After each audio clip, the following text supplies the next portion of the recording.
Good afternoon, and welcome to Fridays at 1. Today's program will be a conversation between Roosevelt Montás, author of Rescuing Socrates, How the Great Books Changed My Life and Why They Matter for a New Generation, and Howard Levy, a member of LP Squared.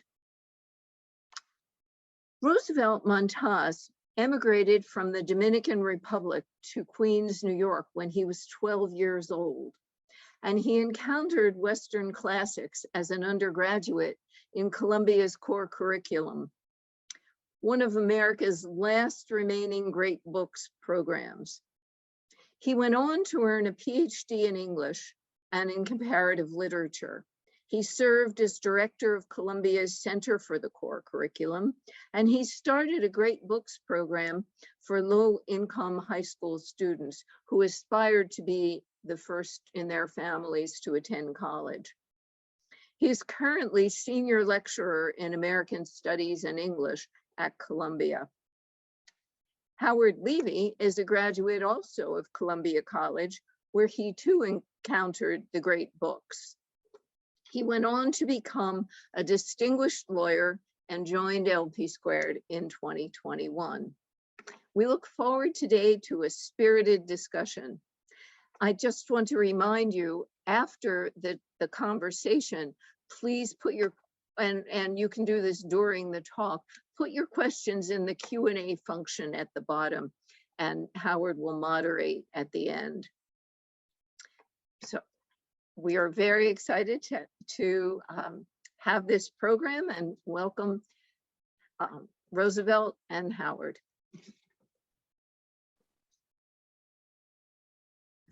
Thank you, Ruth. Leslie, Hello, sorry. Thank you, Leslie. Hello, Roosevelt. Hello, Howard. It's good to see you. Good to see you. Welcome to CUNY's LP Squared Speaker Series. An honor to have you. Let me jump right in with your book, Rescuing Socrates. It has garnered acclaim and controversy, both good things for a book. And we'll get to the controversy in a bit, but why don't you start out by sharing with us what you set out to do in Rescuing Socrates and why? Thank you.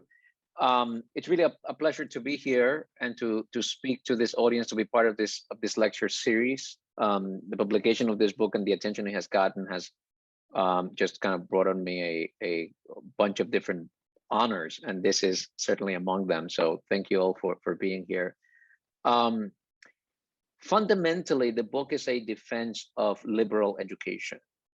And maybe in the conversation we can spend a little bit of time clarifying what liberal education is, but fundamentally, liberal education is the kind of education that prepares an individual to exercise freedom, to exercise self-governance. In the collective sense, a democracy depends on citizens who are equipped intellectually, character-wise to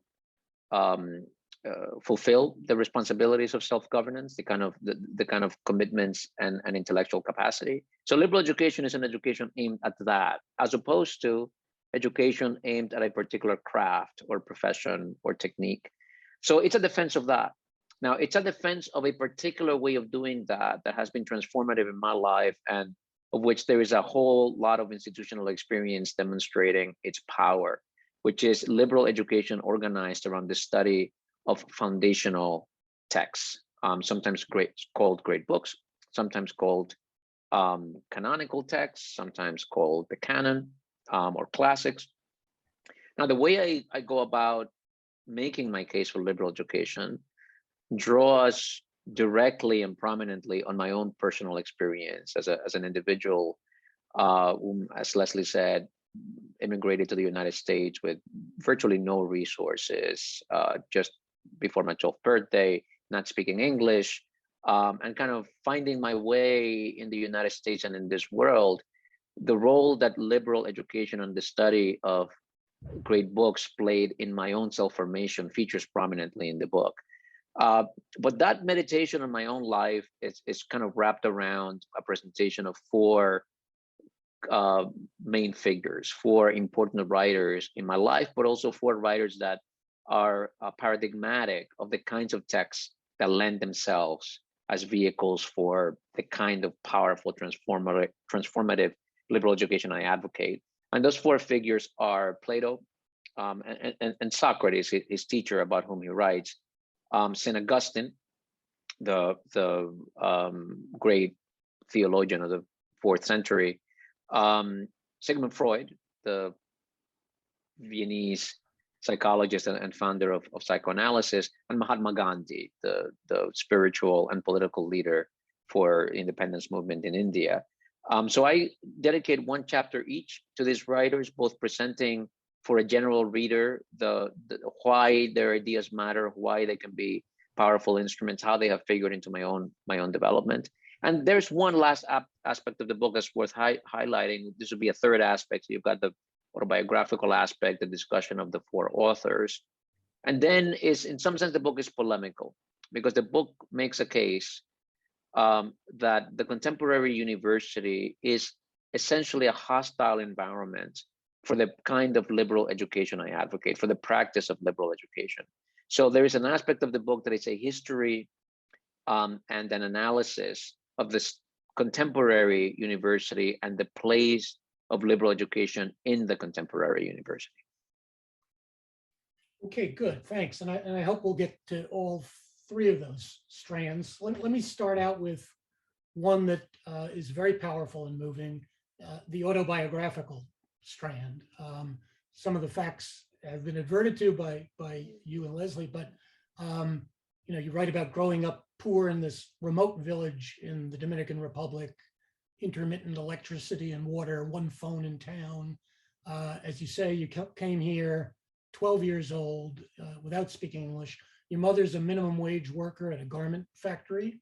Your father stays behind in the Dominican Republic. No one in the family went to college. Indeed, many didn't even go to high school. And then at the end of your educational trajectory, you obtain a Ph.D. in English and Comparative Literature from Columbia with a dissertation on the American transcendentalists and the abolitionist movement. So right. It's an extraordinary trajectory. And how do you explain the trajectory, and can you fill in what, if anything, liberal education had to do with the success of that trajectory? Yeah, thank you. Indeed, there is a long distance between that little town in the Dominican Republic and the Zoom seminar based on a book that I have written.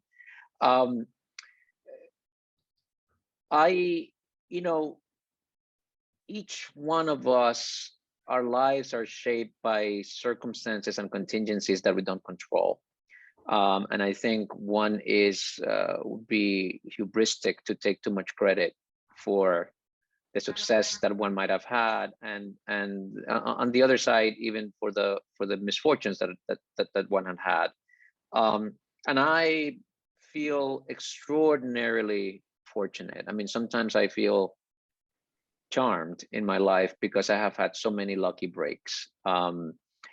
One of them was coming to the United States and having the opportunity available to even a poor person in the United States. I mean, the degrees of inequality and injustice and lack of opportunity and kind of systems designed to fail to poor, those are very real things in the United States, and they're lamentable and things that we need to continue to improve.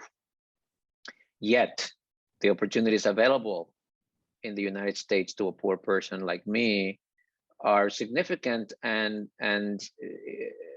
not available everywhere else in the world.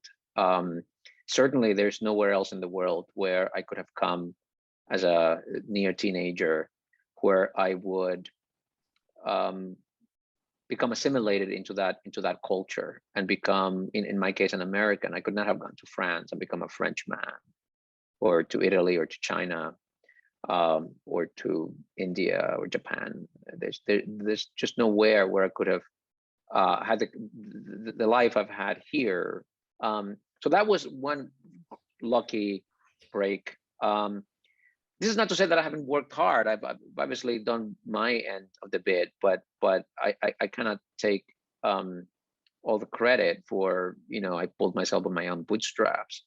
One other kind of accidental thing that happens in my life, to which I give prominence in the book, and it's where the title comes from, is finding a volume of Plato's dialogues in a garbage pile outside of my house in Queens when I was a sophomore in high school, and just beginning to be able to read text in English, and began reading the Apology of Socrates. It was a illuminating and powerful experience for me. And that reading that book also inaugurated a relationship with a mentor in school who saw me reading this book in the hallway one morning and approached me about it. And that teacher, John Philippides, was a social studies teacher in my high school. He continues to be one of my closest friends and a lifelong mentor. Similarly, coming to Columbia, I applied to Columbia kind of in the blind. I did not know what the Ivy League was, did not know that Columbia had a great books, liberal arts education program. Yet I found myself there as a freshman in a whole new world, which is where liberal education comes in, at least this structured, institutionally mediated program of liberal education. I'd say that my liberal education began as a child under my father, who was very politically engaged, involved in resistance movements to the right-wing strongman government of Joaquin Balaguer in the Dominican Republic. I grew up listening to him, kind of engaged with large political questions that kind of awakened me to kind of a broader world than my little town in the Dominican Republic. So I often think that my liberal education starts there. Finding Socrates as a high school student is another big part.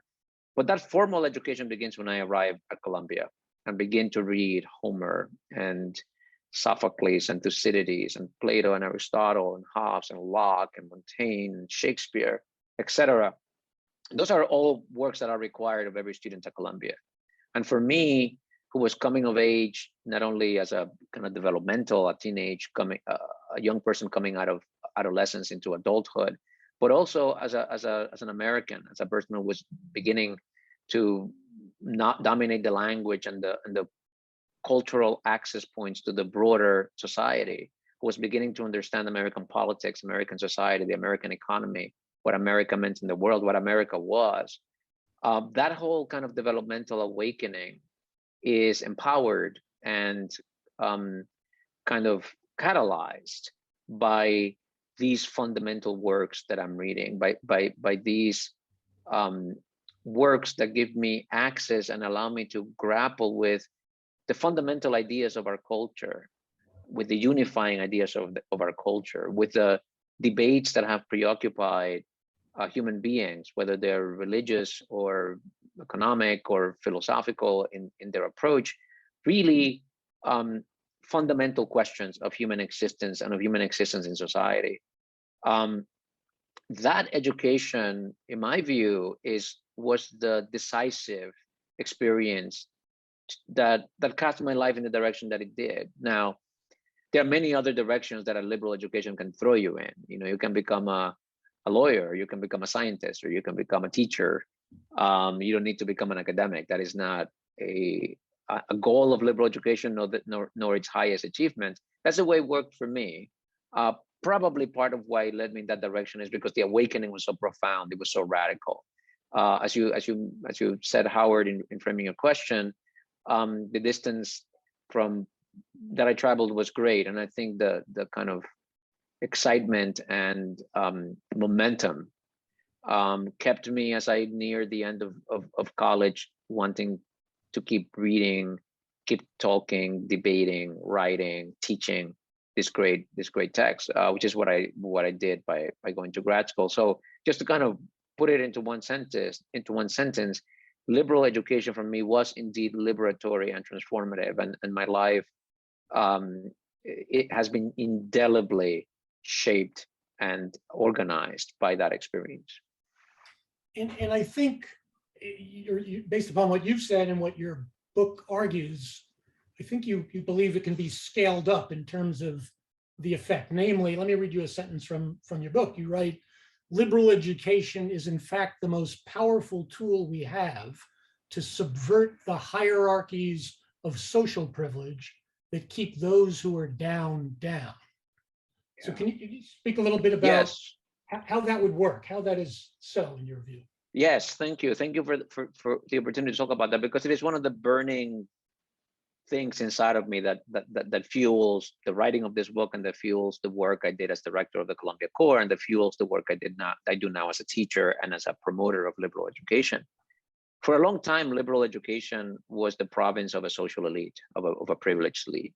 And as I said, it's an education that prepares you for self-governance. So it was seen as something that, statesmen and community leaders and leaders of society and leaders of industry, people that were being groomed to be the managers of society. That's what it was for a long time. And there is still this kind of aroma of elitism that attaches to it.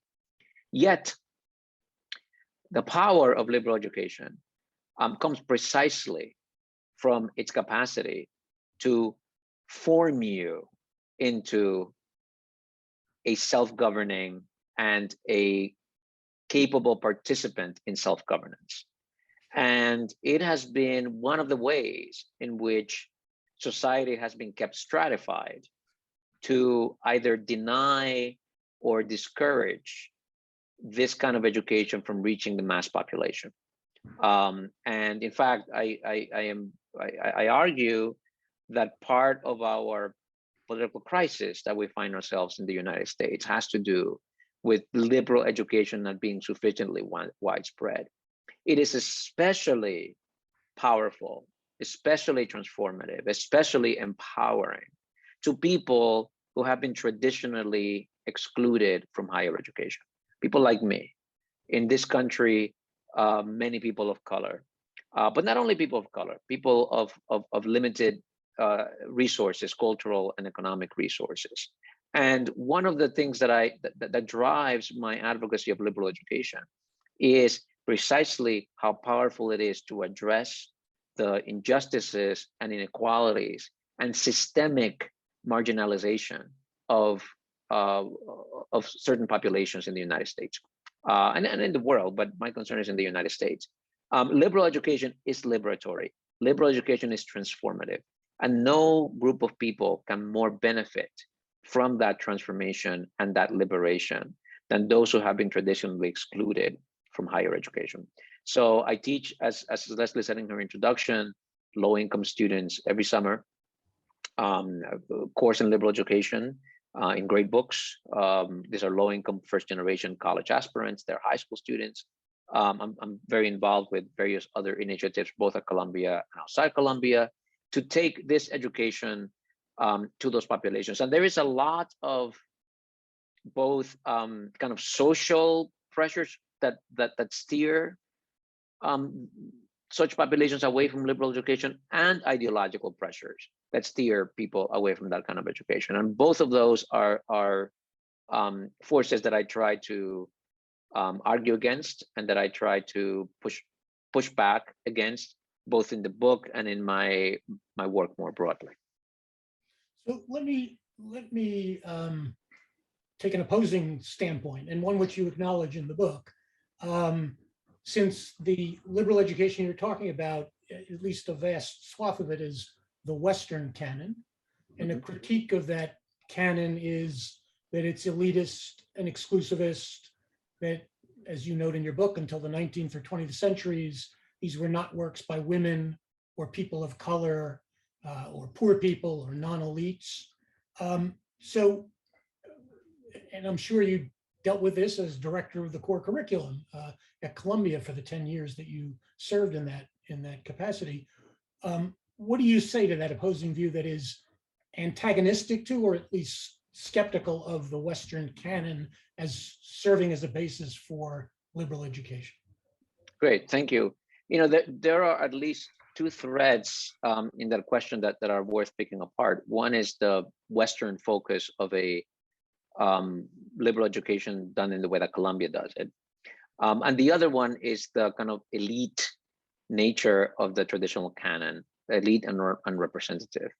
That second thread applies not just to the Western canon, but to any canon. That is, anyone in antiquity who has access to the means of intellectual production and to writing and to education is a social elite. And you have some little exceptions, especially in religious texts. You have figures like Jesus or Muhammad or the Buddha.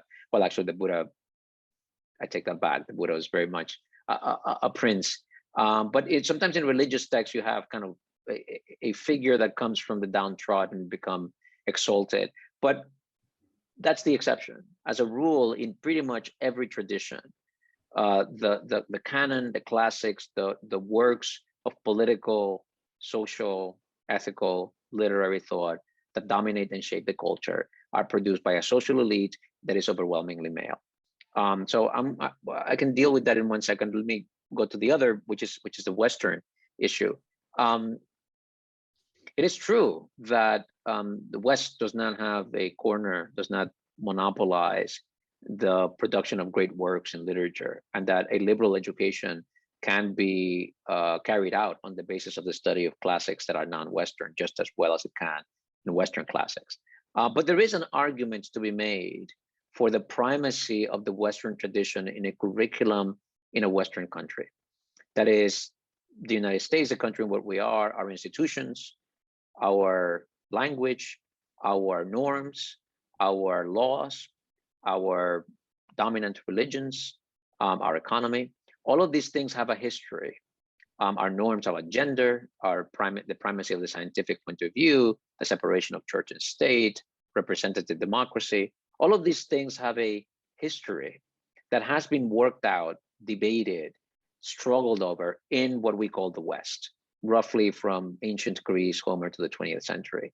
Are the dominant ideas, the controlling ideas and structures of our society have that lineage. So there is an argument to be made that giving primacy to understanding and engaging that tradition is the most effective way of empowering us to understand and to act upon our society.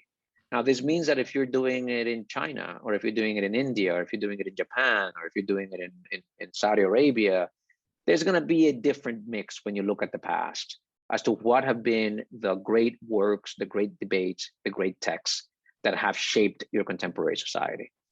But even in those societies, China or India or Japan or Saudi Arabia or any other that you might name, the contemporary embodiment of the societies has been significantly shaped by the West. So the Western tradition has assumed a kind of global relevance. So I think even an education in those traditions, even though it would look differently than it does in our tradition, would have to grapple, come to terms with, and incorporate some of these Western texts. One other thing to say about that is that, in my view, a liberal education today ought to include significant engagement with non-Western traditions. So even though I grant primacy to the Western tradition, I don't think it is sufficient. I think a student ought to have exposure to and engage with these other major world traditions and texts and debates, etc. I dedicate one of the chapters in my book to one such figure, Mahatma Gandhi, who, while very well versed in the Western tradition, is rooted and speaks from an entirely different set of ethical, religious, philosophical, political presuppositions. One other thing about coming back to the first distinction I made with your question, having to do with the elitist and non-representative aspect of that. Sometimes I say that we can change the way that we understand the past, but we can't actually change the past. And the fact that these texts, these debates, these institutions, these works are produced by a non-diverse, at least by measures of elitism and privilege and gender, cohort of people, is not a rational basis for rejecting them in our study. We can lament and the fact that the world was as it was. We can examine the ways in which within that tradition of debate values emerge that challenge that inequality, that exclusivity, that elitism, and indeed our value for equality, our values for diversity, our commitments to justice for everyone. Those values emerge from that tradition. So we can look back at that tradition and see that evolution, and again, lament that we don't have access to more voices and more diverse experiences from the past. But certainly the idea that that exclusivity is a basis for rejecting them as worthwhile objects of study now simply doesn't make any sense. It's just not a legitimate basis for an intellectual inquiry of the past. So let me, I thought I'd be remiss if we didn't have you at least read a passage from your book. And in this passage, which you graciously allowed me to choose. And so this is the one that I had in mind because I thought it was, it relates to issues of identity that we're talking about, and it specifically relates to your thoughts about an experience of identity. So if you wouldn't mind reading that for our audience, I'd appreciate it. I'd be delighted. I have my book here strategically placed so that everyone can see that its cover. This is from the end of the second chapter of the book, chapter that deals with Socrates and Plato. The first chapter deals with Augustine, and this passage I'm going to read talks about my experience coming to Columbia as a first year student in 1991. Howard, at some point I would love to grab a coffee or something with you and talk about your experience of coming to Columbia, because whether you come from an immigrant background like mine or not, the Columbia first year experience is a shocking and an unsettling experience. So here's my reflection, short reflection on that. For me, arriving at Columbia as a freshman in 1991 meant the discovery of myself as an ethnic subject, a figure who, walking around campus, eating in the dining halls, and sitting in a seminar room, symbolized something that was until then unknown to me. It took me a long time to begin to make sense of the landscape in which my mere presence as a poor person of color at an Ivy League institution had a political meaning. When I arrived at Columbia, I didn't know that I registered to those around me as a member of an oppressed minority who was socially disadvantaged. I didn't know that my presence at Columbia was evidence of its institutional commitment to something called diversity. I had all these aspects of identity foisted on me before I knew what they were. In this, as in other ways, I was disoriented. I did not understand what, for most of my peers, went without saying. I quickly came to resent expectations about who I was supposed to be, what I was supposed to like, what political views I was supposed to hold, what student groups I was supposed to join, what classes and topics I was supposed to be interested in, what identity I was supposed to need affirmed. It was at Columbia, coming subtly from faculty and administrators and overtly from my peers of color, that I first became aware of being treated on the basis of other people's idea of what my skin color and my ethnicity meant. Even to this day, I have to counter the assumption that since I am an academic, I must be the resident expert on Latino studies. No, I say, my doctoral work was on New England transcendentalists and the abolitionist movement, and in recent years, I've also focused on the meaning and practice of liberal education. This is all to say that we professors too often have a preconceived notion of our students' identities and of what should feel true to them. A liberal education can only take place when those notions are held lightly and seen through. As a young person trying to understand what it meant to be who I was and to be where I was, I found in Plato a genuine affirmation of my identity. It was not my identity as a Dominican immigrant that Socrates affirmed, but something more fundamental, an identity that cut me loose from the assumptions of my peers at Columbia as much as it did from the expectations of my Dominican community. I took to heart Socrates' innocent and saccharine admonitions. They pointed toward what felt like the most worthwhile way of living for me. Here was a sort of identity that felt true to my deepest self. Here was the life of the mind, a way of living that held out the possibility of absorbing the disparate parts of who I was into some kind of integrated whole. Thank you for that, Roosevelt. So let me turn to what I think is the most sobering and distressing part of your book, which is namely what you say is the current state of liberal education in the United States, which you essentially aver that it's almost extinct. And you make an argument about what substitutes for liberal education, distribution requirements, which are not really liberal education in your view. The cause of the decline of liberal education you attribute to the rise of the research university and what you call the postmodern current in Western learning. Could you just fill us in on what is the state of liberal education? And if it is bleak, as I think you'll say, why?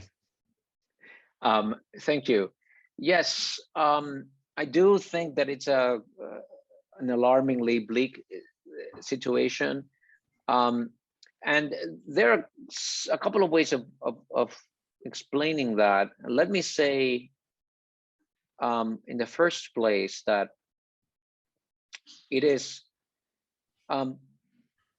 by saying that liberal education is very rare and decreasingly frequent, that is increasingly rare in American higher education, I don't mean liberal arts majors. Even if I meant liberal arts majors, those would be alarmingly disappearing. But that's not what I mean, because what I find is that even among, well, the liberal arts major is a kind of oxymoron. Liberal arts, as I have emphasized, means the study of phenomena of unspecified disciplinary boundaries. Everything, there's a famous humanist in antiquity said that everything that I am human, and nothing that is human is alien to me. That's the liberal attitude. So politics, science, philosophy, economics, sociology, those things exist in the university as distinct disciplines. But when it comes to liberal education, they do not. Liberal education takes in every area of knowledge that goes into this project of self-governance, this project of being the kind of individual that can make decisions about collective and individual self-governance. So what you have in the liberal arts major is a specialized study. If you're an art history major, you learn art history and you learn the specialized and scholarly traditions that make up that discipline. And the major is organized to allow you to then go to graduate school to become a professional. So that's not, even though they call it liberal education, that's not the liberal education that I am talking about, or the meaning of liberal education in its fundamental meaning. So even among liberal arts majors, I think there is actually a dearth of real liberal education. Now, what is real liberal education in my view? It is the kind of course, and I'm talking now curricularly, you can have liberal education in non-academic settings, but talking about the university now, liberal education are courses that are designed to introduce students of every major and of every professional ambition to fundamental questions in the human experience and in our life together. Those are not specialized courses. They're not disciplinary courses. When I teach a general education course at Columbia, even though I'm an Americanist, right? I studied 19th century and pre-Civil War American literature and culture. I don't go in there to teach them how to be experts like I am in those fields. I don't go there to reproduce my specialized training. I go there and I read Plato. I read Augustine. I read Shakespeare. I read Montaigne. Right? These are not, and I'm not there reading Montaigne as a specialist in Montaigne or as a scholar in Montaigne. I'm reading Montaigne there as an individual who is curious, who is concerned, who is trying to understand my own human experience, the student's human experience, where we are in society, the problems that face us, trying to understand that better by grappling with a fundamental thinker that has been formative in the reality that I'm trying to understand. That's liberal education. Another thing about liberal education is that it happens in small conversation-driven courses. You cannot be delivered en masse. Listening to a lecture reading a book by yourself doesn't quite do it. You really need to engage in a process of dialogue and collective examination, Socratic dialogue. Socrates is really the founding figure of liberal education. So that's one way to begin. Let me add something else, which is that increasingly in our universities, you have this on the one hand of the liberal arts being subsumed into specialized pursuits, which is a betrayal of liberal arts. But you also have an even broader drift of thinking about education exclusively in transactional terms. That is, thinking about higher education exclusively as an investment that a family makes, for which there ought to be a rewarding kind. That is, it should equip you to make a lot of money, to get out of poverty if you're going there, coming from poverty. It should equip you to have a financially thriving life. Now, I think that is a legitimate function of the university, but that function has become the dominant and sometimes the exclusive function of the university. And what I'm saying is that there is another dimension of what a university does that has to do with a more fundamental transformation of the individual, that has to do with a more fundamental enlightenment of the individual. That is a liberal education, that ought to be there.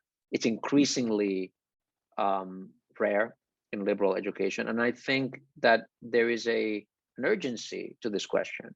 I think that the future of our society, in some ways, the future of a species, is going to depend on us training more people to think beyond the narrow economic needs and self-interests that are legitimate in their life.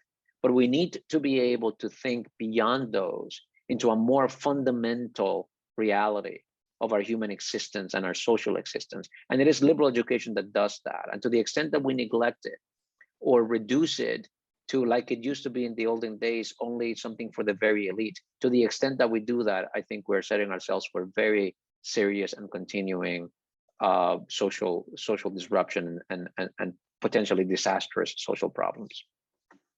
You had a line in the book which I think sums up what you just said. Maybe it qualifies as an aperçu.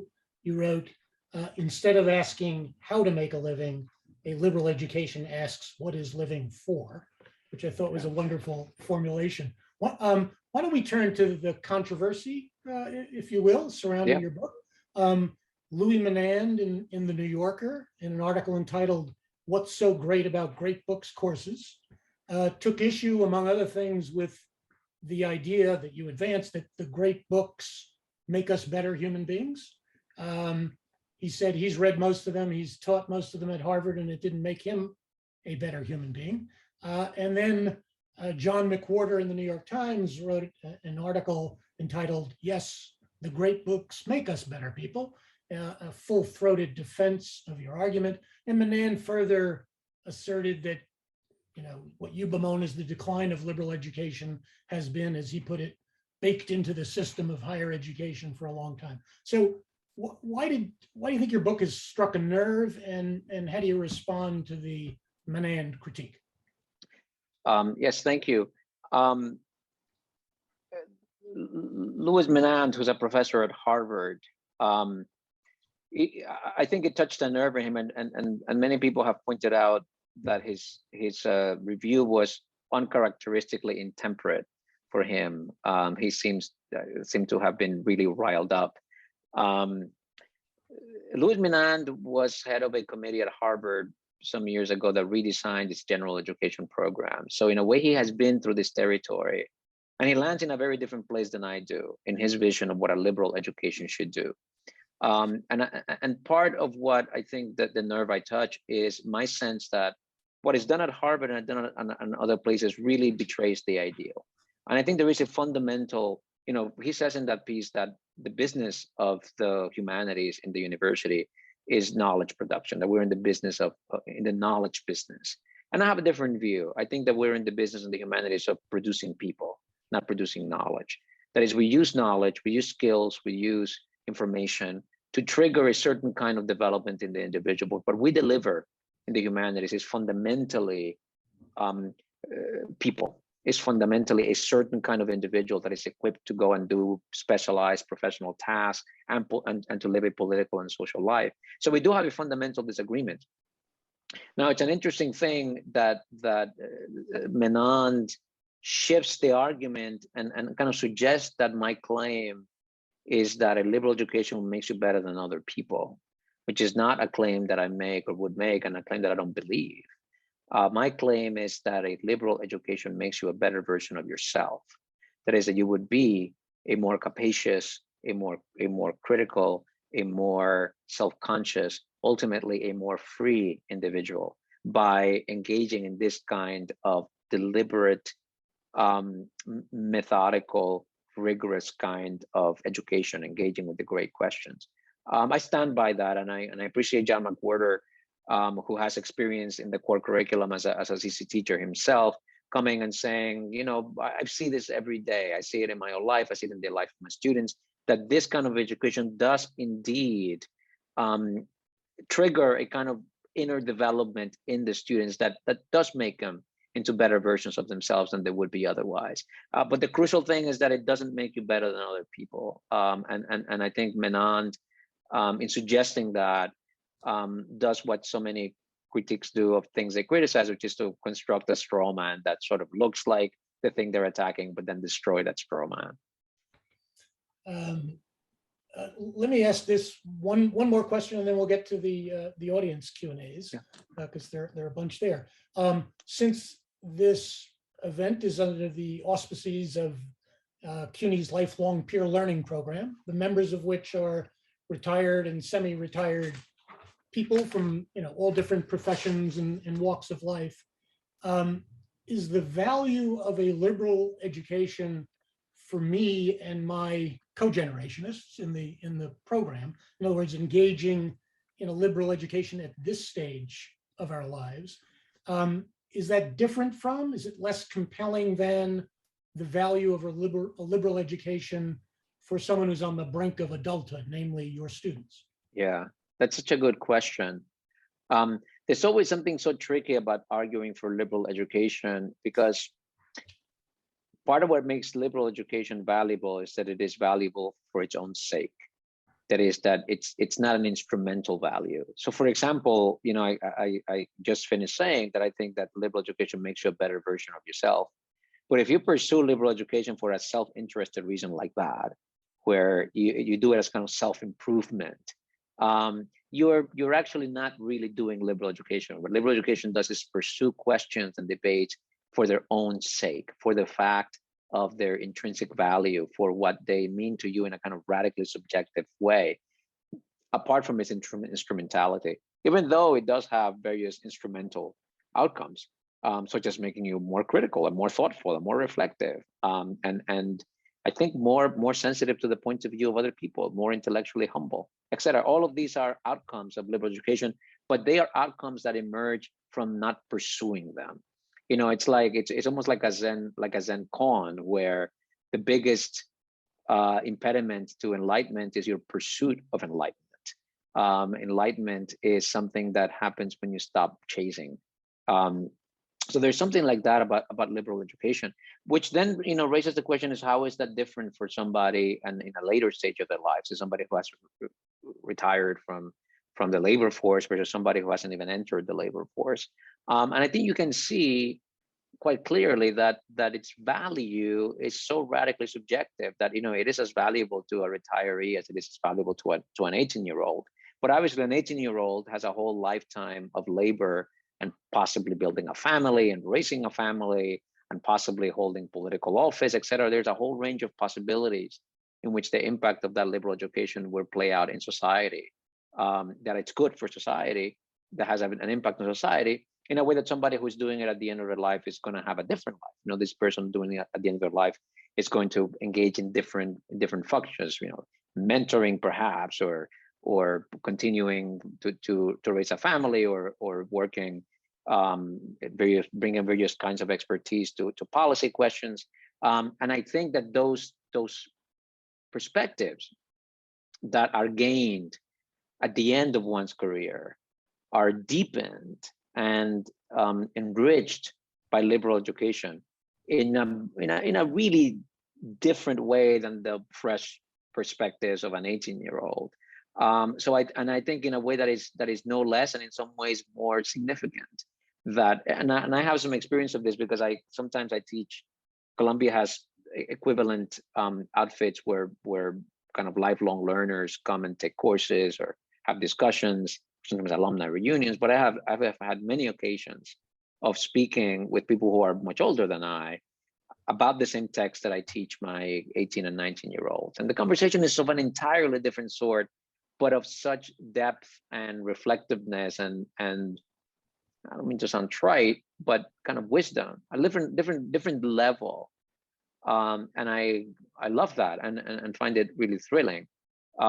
So I guess to answer your question in brief, I think the experience of liberal education loses none of its shine, none of its power, none of its worthiness by one encountering it and doing it at the end of one's career than at the beginning of one's career. Okay, well, you've inspired all of us then. So let me turn to questions. The first one I'll take is a challenging one, or one that will engender debate. So let me start with it. Ted Auerbach writes, in my opinion, the fundamental problem you don't confront is the idea that there is a quote unquote pure Western culture. Edward Said, who taught at Columbia, shows clearly that the culture is informed by the influence of world cultures and diversity, i.e. African, Islam, the East, etc. Please respond. Yeah, I think the beginning of the question said that I don't confront this. I didn't talk about it in my presentation here, but I do talk about it in the book. My epilogue, which is called Nuts and Bolts, steers kind of the specifics of the kind of curriculum that I am advocating, does deal with this question. But first of all, in the examples like African and Islam, those things are not, they are included in my construction of Western. Western does not mean European. Western, by Western, I mean a kind of cultural configuration that really emerges around the Mediterranean basin, and the Mediterranean kind of has a European coast and an African coast and a kind of Middle Eastern coast. And you have a matrix of conversations, of debates, sometimes of wars, of empire, of trade, of navigation that works around there. So for example, St. Augustine, one of the major figures in my book, is African. And he's he's definitely in the Western tradition. The Quran we teach in the Columbia Western core, and we teach other Islamic thinkers, and we read the Hebrew scriptures. So it's not narrowly European, although European continent figures prominently in this construction of the Western tradition. The other thing I would say, and I make this point in my book, is that of course there is no major tradition that is sealed from the rest of the world. It is a very porous borders, and there are influences from pretty much everywhere in the world, just like what we might call an Eastern tradition, especially as you get past the Renaissance. It's going to have engagement with and influence by the so-called Western tradition. So these things are kind of loose constructions that we use because there is a textual conversation that is recognizable, but it's not separate, doesn't have clear boundaries. I think in an ideal world, we would be integrated enough as a global community that we could really think of an education that takes it all in, and then we'll need to have perhaps add a year or two to the undergraduate curriculum so that we can have that kind of engagement. But certainly, I don't mean to suggest that the Western tradition is separate, kind of or monolithic or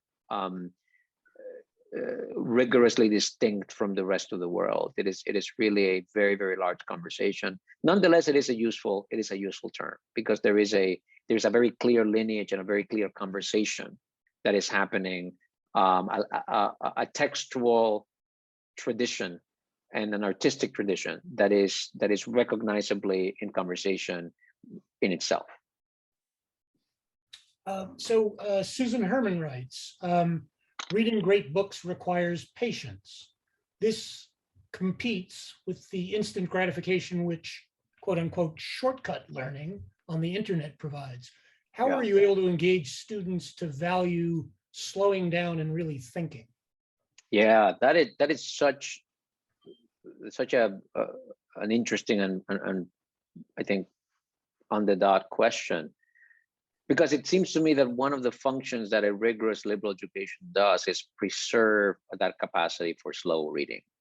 That is create a condition, create a situation in which that is valued, in which that muscle is exercised, in which the thing that you see by that kind of reading becomes evident, because you can miss it otherwise. And increasingly our world is instant information. You know, one thing I've been saying lately, because it has struck me with special force, is that the university emerged in a time of information scarcity, where information was very precious. And in fact, probably all of us in this conversation remember not so long ago where like having access to a university research library was like a big deal, and people sometimes would choose the jobs that they accepted or move to cities just by being able to have access to a major library.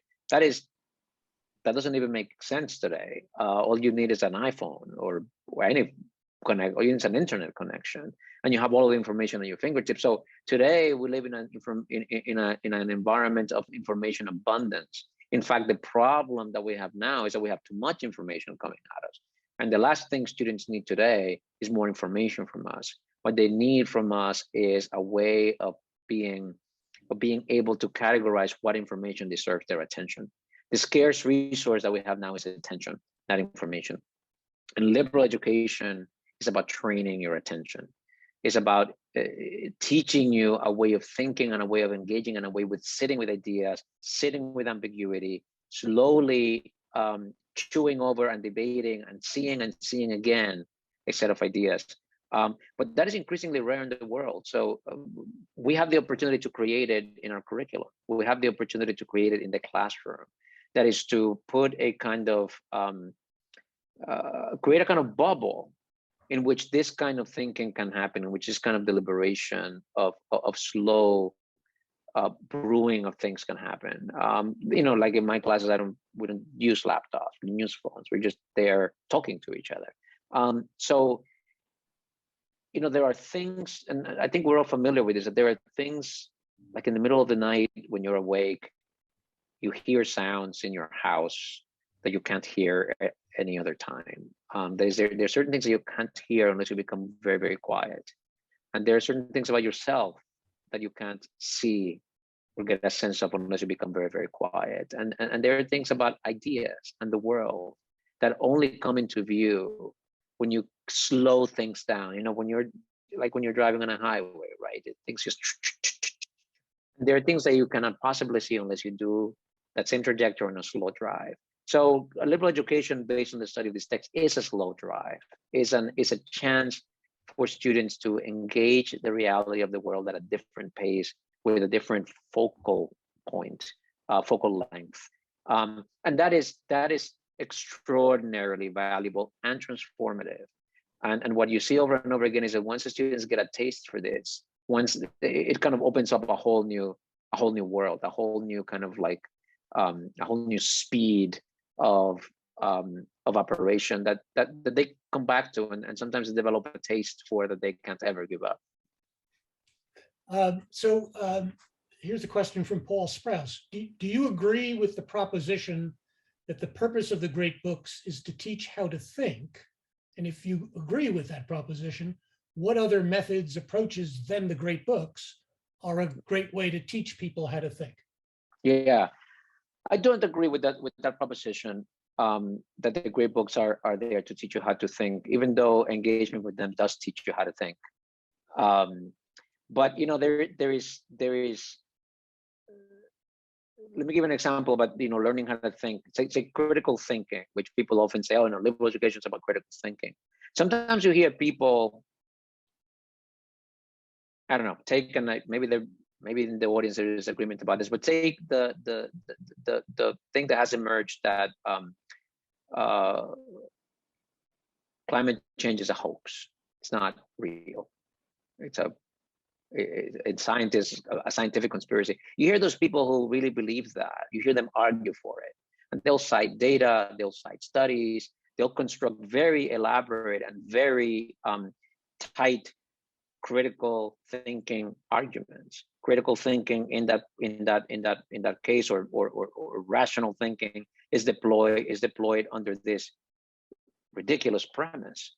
Or same goes with like creation scientists who will give you very elaborate, fact-based, study-based, kind of mimicking all of the mechanics of critical thinking. Critical thinking is kind of like math, where you can calculate the rate, how much dynamite you need to destroy a bridge, or you can calculate how to build a bridge using mathematics. So liberal education uses that, but it goes deeper than that. And that's why you can teach people to think by studying formal logic. You can teach people to think by using no texts at all.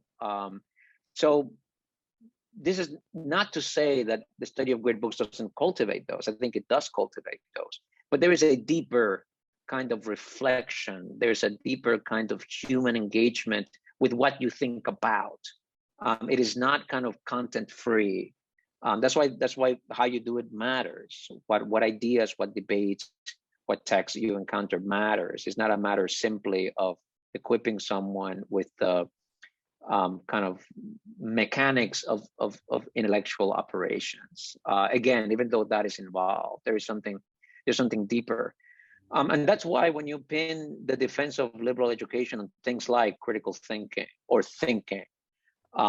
even civic engagement, I think, or sometimes you hear even that, in the long run, liberal arts majors end up making more money.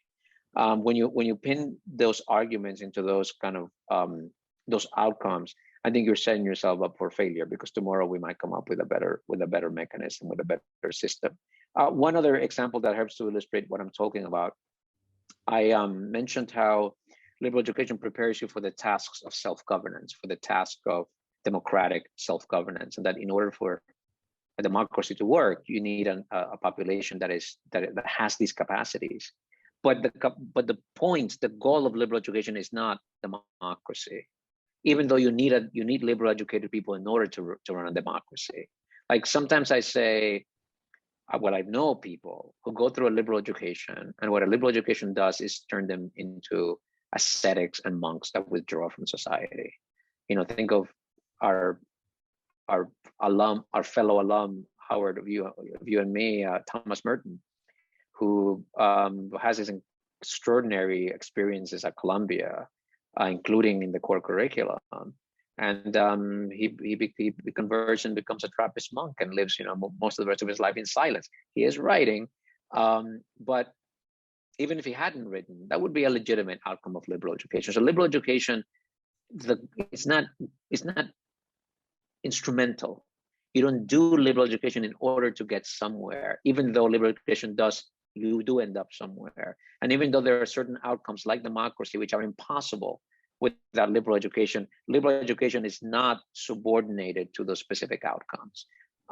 So back to the original question about teaching you to think, liberal education, the study of great books, does teach you to think, but I would not say or sign on to the idea that is why we study them. There are several comments, I'll bunch them together, from Columbia College graduates. My generation from the 1970s, Carl Caravana, George Freimark, Ted Anton, all of whom are expressing paeans to you and to the core curriculum. And I think you speak in the book about those who went through the crucible of great books programs, whether at Columbia or elsewhere, have a kind of fierce attachment to the benefits and the lifelong meaning of that exercise. Yeah, happens that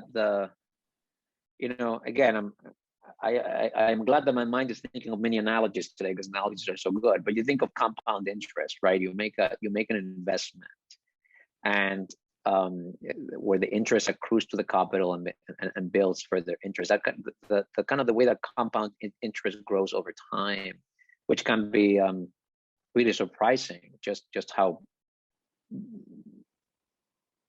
kind of exponential the growth goes. It's not linear. I think there is something like that happens with the value of liberal education, its benefits and importance compounds. And the fascinating thing to me is that it compounds, its importance, its influence, its value compounds even as the specifics of it fade. That is, people forget more, what is it that Plato said exactly, and what are the different parts of the divided line analogy, and which social contrast theorist thought that the state of nature was a state of war, and who thought that the state of nature was an idyllic state of the noble savage. You forget all those details, kind of the mechanics of the arguments, even as the deep experience that you have had continues to enlarge and to grow in value. So that's really fascinating for me. But I see it all the time. I see it in my own life. I see it in my students. Not only that, I have seen multiple examples of this where, there's always been a minority of students at Columbia that kind of opposes the core on ideological grounds. Sometimes it's too Western, or it's too male, or it's too white, or it's too elitist. And I have known many cases of students that while they're students, they're kind of activists against the core.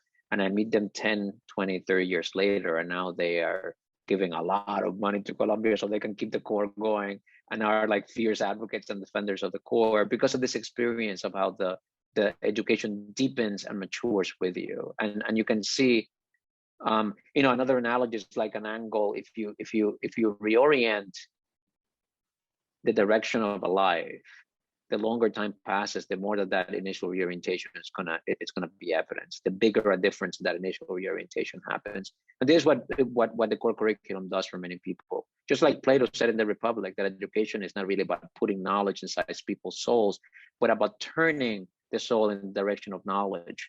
That's what education is about. It's about that turning of the attention and of the soul.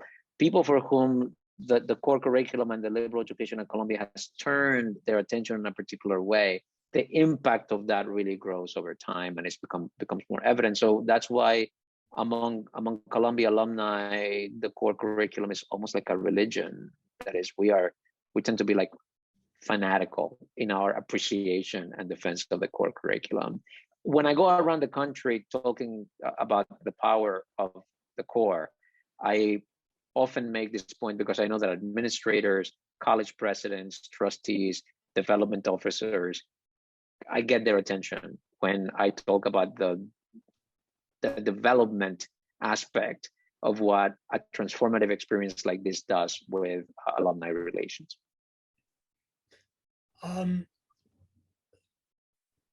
Michael Switzer asks, is it your experience that students today who desire a liberal arts education come to it with a different attitude than similar students of years ago? I ask, he says, the question because of public reports of today's students on both sides of the political spectrum seeming to be less open to contrary points of view. And that's one question I didn't get to ask you more generally, Roosevelt, which is, what is your view of students today? You encounter. Mm-hmm. Great. There is a popular and fashionable just denigration of students. They're snowflakes on the one hand, they're unreflective, intolerant radicals on the other.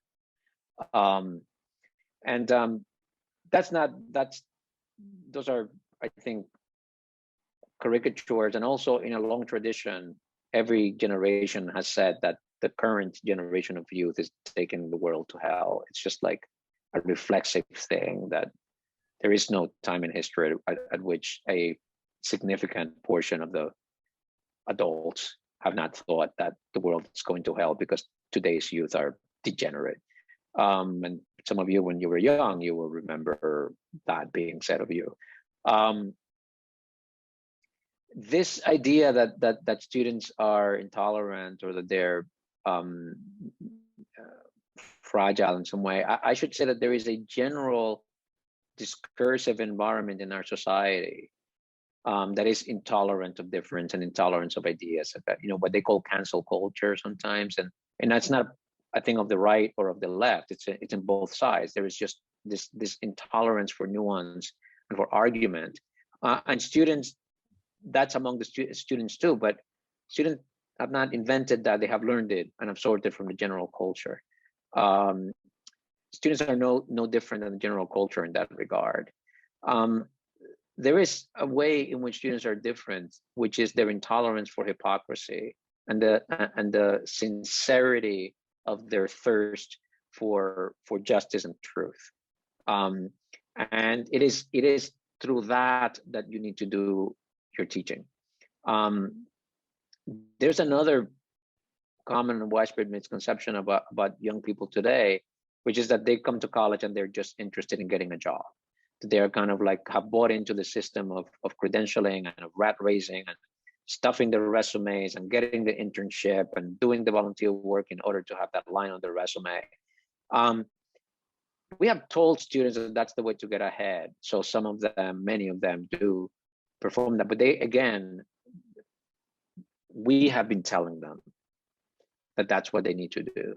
And what I have found is that they don't actually really believe it, that they suspect that this race for credentials and achievement and prestige actually may be a rat's race in the end. That is, I find this skepticism, this longing and this receptiveness to be told that there is something more than that those marks of success and prestige are actually quite superficial, and that the things upon which one's sense of fulfillment and meaning and significance in the world come from are in fact quite apart from that, and that there are ways in which that can be a impediment to a life that is fulfilled. Students are hungry and receptive for that vision. It is not true that they're coming to college just because they want a job. They want something else.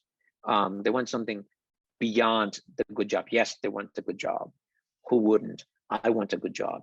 You want a good job. But that's not all they want. And we keep telling them that that's all that they should want. And we keep telling them that that's all that education is there for. That gets back to the kind of crisis that I've been, that you asked me about and that I talked about before, how there's a societal impulse towards reducing education to just instrumental value. So time for just one or maybe two questions more. One from Nate Gilmore. What is the virtue or quality that separates a merely good book from a great book? Since we've been talking about great books courses, I guess that's a salient question. Yeah, that's a beautiful question, and one that I think a lot about, and about which I have a lot to say. The first thing I would say is that there isn't an essence to a great book. There isn't a litmus test to a great book, but there are a kind of a confluence of characteristics that tend to kind of congregate around great books. So there are various things, various qualities, and great books tend to have a bunch of them. So these are some of the things, in my view, that make a great book. The first one, the most I think kind of general and definitive one, is that a great book is one that is able to speak to people, that is to illuminate the lived experience of individuals from really different times, really different historical circumstances, really different than the conditions under which it was written. That is that Dante, who is obsessed and immersed in medieval theology and Italian politics, Dante can speak from within those trappings in a way that illuminates my life, a 21st century non-believing Dominican immigrant. That is that great books transcend the conditions of their own creation and are able to speak across them. And there is a kind of empirical aspect to that, and you can see there are certain books that have proven their capacity to speak to different people at different times under really different circumstances. So that's one characteristic of great books.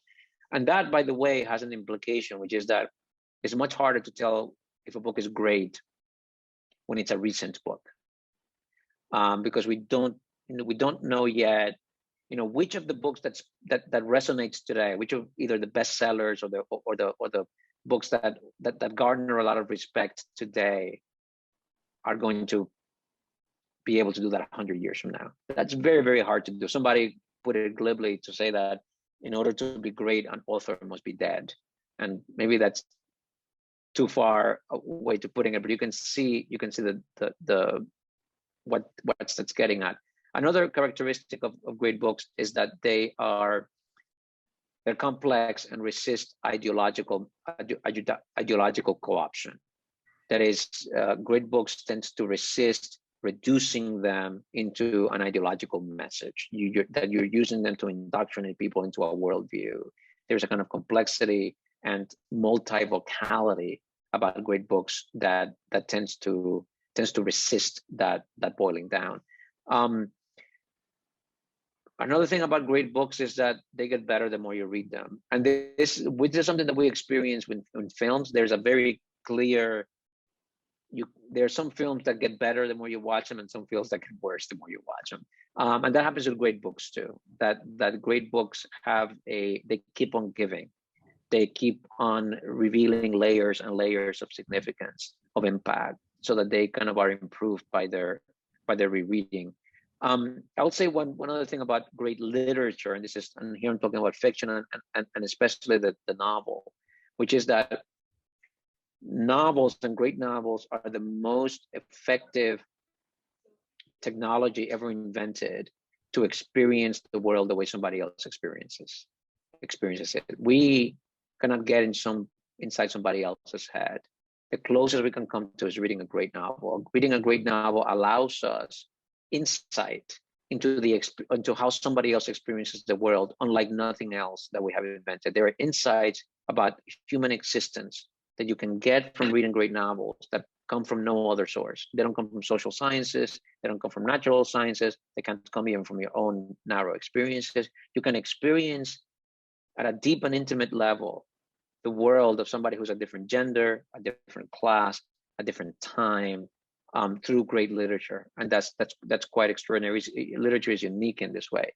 So those are some of the characteristics that, and you can think, there's beauty, there's this kind of but aesthetic is very hard to pin down, but there are works that just, and Shakespeare is probably a good example of this, where there's just this very, very wide consensus that Shakespeare has this aesthetic quality that's superlative. And there are things like the influence it has had. Shakespeare, again, is a good example. Some people say that Shakespeare gave us the language of love. Like, we know our emotions, the way we express and experience the world emotionally has been so influenced and shaped by Shakespeare. So there are a set of characteristics, features that great books tend to have in common. But to get back to the beginning, there is no formula or litmus test or essence that you can just nail down and say, this is what makes a great book. All right, well, I'll end not with a question, but a listener, Carl Caramana, wrote in, I think inspired by what you were just saying, a great book reads you as you read it. And I think part of what makes for a great book. Roosevelt, thank you so much. A real pleasure to have you. Very enlightening, and appreciate your taking the time to join us today. Thank you, Howard. It's been my pleasure. Thank you for the excellent questions you and the audience have. You're welcome. And I think Leslie Herman will come back. Take care, Roosevelt. Okay. Yes. Thank you so much. That was really exciting and inspiring, and we need to clone you. And thank you too for the plug about the wisdom of older readers, because at LP Squared, we're reading many of these texts now, and we see them differently than we would have seen them when we were 18. And it's wonderful. So you were speaking to a very, very receptive audience. So please join us. This is the second of 3 programs, and the third program will be in a couple of weeks on April 22nd, Ellen Zwiebel, and our topic will be the James Webb Telescope. So please join us. Please fill out the questionnaire about how you like the program, and thank you so much, Roosevelt and Howard. Bye.